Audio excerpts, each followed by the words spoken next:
ஜெய் ஸ்ரீராம், ஹரஹர் மகாதேவ். நம்ம யாத்திரையில இன்னைக்கு 4வது நாள்ல இருக்கோம். இந்த குட்டி வந்து நம்ம கூட வந்திருக்கு. 10 இயர்ஸ் நம்ம கூட வந்ததுல வந்து லாஸ்ட் இயர் வந்து ஒரு 1 இயர் பேபி வந்து அவளுக்கு என்ன ஒன்றும் தெரியாது இல்லையா. இந்த வயசுல இப்போதான் நம்ம கூட ஒரு குழந்தை அவ்வளோ சமத்துனா அவ்வளோ சமத்து.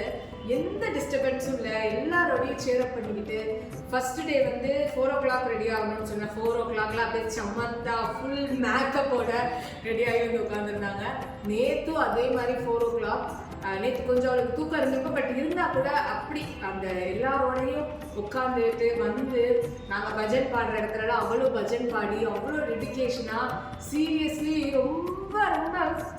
ரொம்ப மிஸ் பண்ணுவேன் அந்த ஊருக்கு போனோடனே. இவ வந்து சொல்றா திருப்பி நாம கூட கண்டிப்பா டிராவல் பண்ணுவேன்னு சொல்லியிருக்கா. இவ வந்து நம்ம கூட டிராவல் பண்ண போறா திருப்பி. அது எங்க டிராவல் பண்ண போறா? காஷி. எங்கடா வரணும்? காஷிக்கு வரணுமா நம்மளோட. சொல்லுவோமா? காஷி காஷி காஷி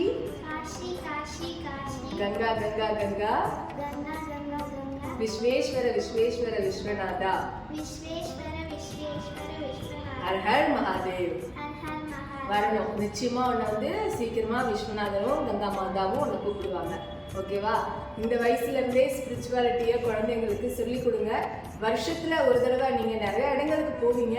வருஷத்துல ஒரு தடவை இந்த மாதிரி ஸ்பிரிச்சுவல் டூர் கூட்டிட்டு போய் நம்மளோட ஆலயங்கள்ல எப்படி இருக்குன்னு கூட்டிட்டு போய் காமிச்சு குழந்தைங்களை இந்த வயசுல இருந்தே எல்லாமே கற்றுக் கொடுத்து வளங்க. நம்மளை பார்த்துதான் குழந்தைங்க வளருவாங்க. ஜெய் ஸ்ரீராம், ஹர் ஹர் மகாதேவ்.